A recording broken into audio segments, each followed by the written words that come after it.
Bonjour à tous, ravi de vous retrouver. À l'affiche, le Renault Arkana, le retour de la Toyota Corolla en France et des couleurs Gulf chez Ford. Pour finir insolite, à votre avis, à quel prix s'est vendue cette Porsche accidentée ?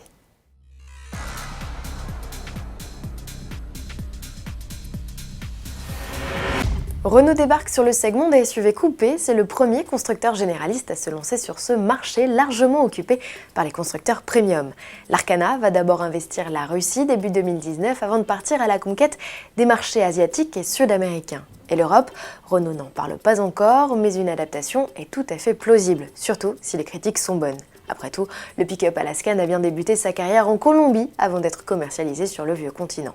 Présenté à Moscou dans le cadre du salon automobile local, l'Arkana profite de flancs sculptés, de porte-à-faux très courts et d'une ligne de toit plongeante. Il hérite par ailleurs d'un inédit bandeau lumineux à l'arrière qui relie les feux et le losange entre eux. Pour ce qui est de l'habitacle, peu de choses à se mettre sous la dent puisqu'il ne s'agit encore que d'un chocard. L'Arkana, dont le nom est tiré du latin arcanum qui signifie secret, mesure 4,55 m de long, soit 10 cm de plus qu'un Kadjar. Avec ce nouveau véhicule, le groupe Renault vise les 5 millions d'unités vendues d'ici 2022. À cette échéance, la Russie devrait aussi devenir le premier marché du groupe, détrônant la France. Surprise, l'appellation Corolla est de retour en France après 8 ans d'absence. Cette dénomination, qui n'avait pas disparu de tous les marchés européens, va désormais qualifier les modèles compacts au catalogue européen du constructeur. Le nom Auris, utilisé sur quelques marchés seulement, comme la France, l'Italie ou encore la Grande-Bretagne, passe à la trappe. La gamme se composera d'une 5 portes, déjà croisée en mars à Genève, mais sous le nom Auris, d'un break à découvrir au Mondial de Paris et d'une berline tricorps déjà commercialisée. En réutilisant ce nom, Toyota va conforter la Corolla au titre de voiture la plus vendue sur la planète. Il s'en est écoulé plus de 45 millions depuis 1966.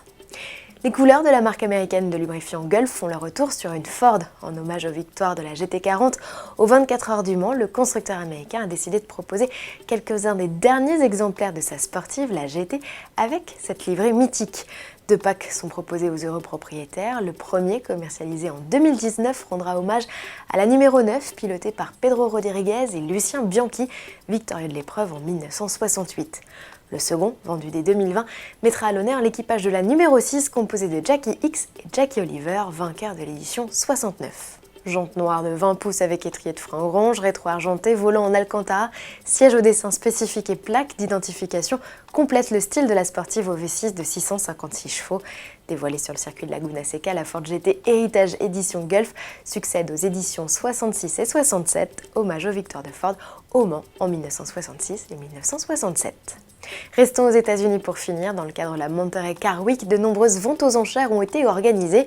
Parmi les lots proposés dans l'une d'entre elles, cette Porsche 959 accidentée, mais en état de fonctionnement malgré les dégâts.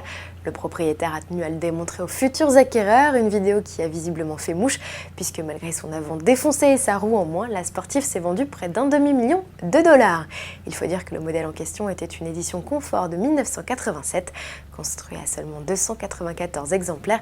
Elle totalisait un peu moins de 6000 km au compteur. À demain.